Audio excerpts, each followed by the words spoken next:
Bom, a prova da primeira fase FUVEST 2010 pode ser considerada uma prova de nível médio. Na área de ciências exatas, química e física não apresentaram cálculos muito complicados aos candidatos, sendo que física foi uma prova bastante conceitual. Já a prova de matemática pode ser considerada uma prova trabalhosa e até de média para difícil, sendo que muitos aspectos técnicos foram cobrados dos candidatos, ou seja, ou sabiam os conceitos e as fórmulas, ou não tinham como resolver a questão por meio das contextualizações, já que a prova não ofereceu contextualizações no caso dessas questões. Em língua portuguesa, os livros inseridos esse ano na lista de leituras obrigatórias foram favorecidos em detrimento de leituras que já se encontravam na lista, como, por exemplo, O Alto da Barca do Inferno e Iracema, que não foram cobrados dos candidatos. Já as questões de gramática mantiveram um padrão bastante tradicional, podendo-se afirmar que beiraram a gramática normativa mais clássica.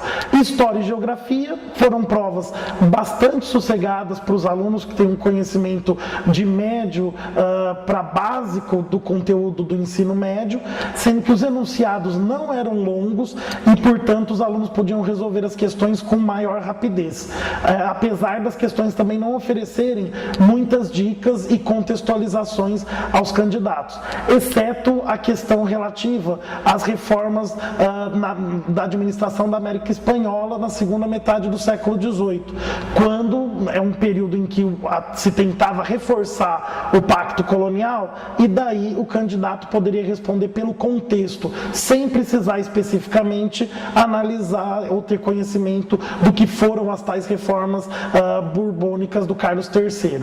A prova de inglês também não apresentou dificuldades, sendo que as questões, por serem em português, facilitaram a vida dos candidatos que têm uma leitura apenas instrumental do idioma. As maiores novidades estiveram nas questões interdisciplinares, nas quais os candidatos tiveram de responder sobre assuntos relacionados a temas bastante atuais, como, por exemplo, poluição relacionada a agrotóxicos e a gripe suína. Biologia teve uma certa predominância de questões de evolução e citologia e genética, mas também nada fora do padrão que é cobrado pela FUVEST. Agora é todo mundo se preparar para a segunda fase. Até lá!